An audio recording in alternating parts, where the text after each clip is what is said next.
بسم اللہ الرحمن الرحیم۔ السلام علیکم۔ عمران خان پاکستان کے وزیر اعظم رہ چکے ہیں اور اس مقام تک پہنچنے میں انہیں کئی سال لگے، اور ان کا عزم و حوصلہ اور جد و جہد بلا شبہ قابل دید ہے۔ وہ وزیر اعظم کیسے بنے یا بنائے گئے، یہ ایک الگ کہانی ہے جو کہ اس وقت ہمارا موضوع بحث نہیں ہے۔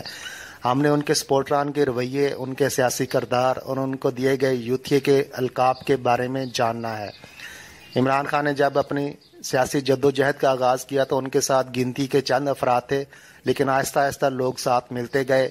ان سپورٹران میں اکثریت نوجوان نسل پر مشتمل افراد تھے جو کہ ان کے ویژن سے زیادہ ان کی بطور کرکٹر سحر انگیز شخصیت سے بھی متاثر تھے۔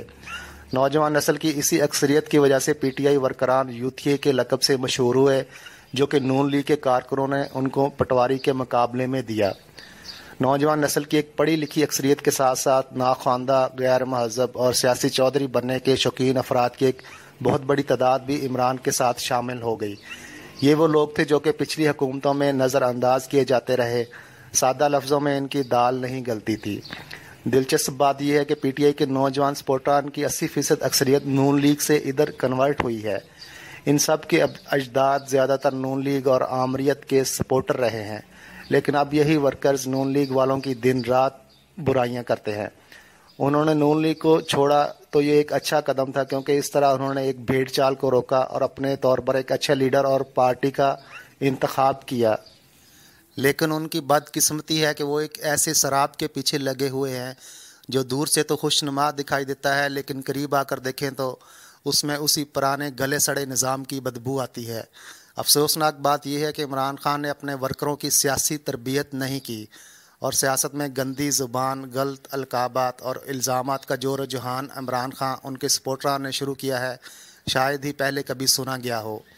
ایک جماعت اسلامی اور پیپلز پارٹی نے کسی حد تک اپنے ورکروں کو سیاسی شعور دیا ہے اور ان کی تربیت کے لیے ورکرز کیمپ لگائے جاتے رہے۔ جماعت اسلامی تو اب بھی متحرک ہے، لیکن نون لیگ اور پی ٹی آئی کے کارکنوں میں سیاسی شعور اور تربیت کا بہت فقدان ہے، بلکہ شاید سرے سے ہے ہی نہیں ہے۔ یہ قصور کس کا ہے، جاننے اور حل کرنے کی ضرورت ہے۔ جب تک کسی بھی ورکر کو سیاست کی الف بے کا نہ پتہ ہو، وہ سیاسی ورکر کہلا ہی نہیں سکتا۔ لیکن پی ٹی آئی کے نو آموز کارکن، جن کی زندگی کا شاید ایک ہی مقصد متعین کر دیا گیا ہے کہ نون لیگ سمیت ہر اس پارٹی یا فرد کو چور اور غدار ثابت کرو جو عمران خان پر تنقید کرے یا ان کا مخالف ہو۔ پی ٹی آئی والوں کا 3-4 سال سے ایک ہی نعرہ ہے اور ایک ہی ٹارگٹ ہے۔ ان کو یہ نہیں پتہ کہ اور بھی دکھ ہیں زمانے میں نواز شریف کے سوا۔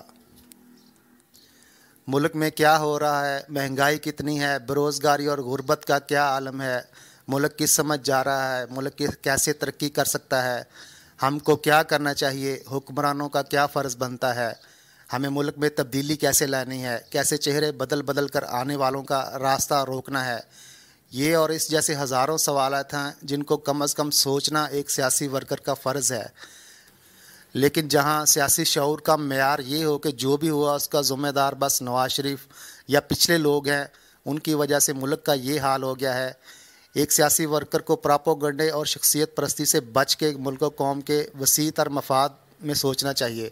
لیکن جن کے پاس ہر بات کا ایک ہی جواب ہو کہ پچھلے لوٹ کے کھا گئے، ہم کیا کر سکتے ہیں، تو میرے خیال میں ایسے ورکرز یا لوگ سیاسی ورکرز کے لانے کا حق نہیں رکھتے۔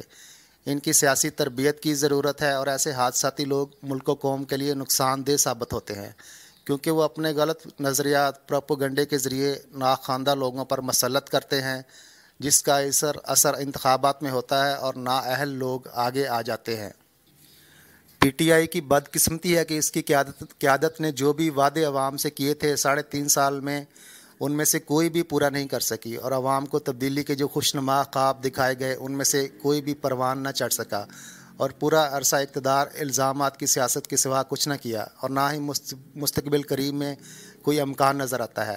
اپنی نااہلی کا الزام دوسروں پر تھوپنا پاکستانی سیاست میں کوئی نئی مثال نہیں ہے۔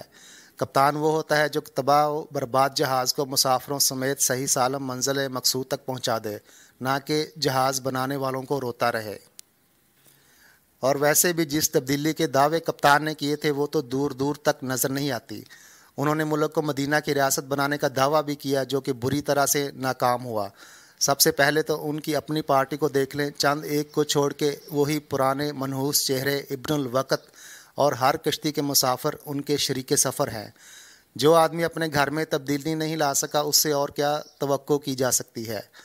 ان کو ان کی مجبوری کہیں یا سیاسی حکمت عملی، لیکن جو محب وطن اور سیاسی شعور رکھنے والے عوام ہیں وہ پہلی تبدیلی ان کے اپنے گھر یعنی پی ٹی آئی سے دیکھنا چاہتے تھے، جو کہ ناکامی کا شکار ہوئی۔ پی ٹی آئی ورکرز کو بھی سیاسی سوجھ بوجھ کا مظاہرہ کرنے کی ضرورت ہے۔ ان کو چاہیے کہ وہ شخصیت پرستی اور پراپوگنڈے سے متاثر ہونے کے بجائے کارکردگی کی بنیاد پر اپنے آئیڈیل کا انتخاب کریں اور اپنے لیڈران کا احتساب کریں۔ ان سے کہیں کہ الزامات کی سیاست کرنے کی بجائے کارکردگی دکھائیں تو عوام انہیں اپنا مسیحا ماننے میں حق بجانب ہوں گے۔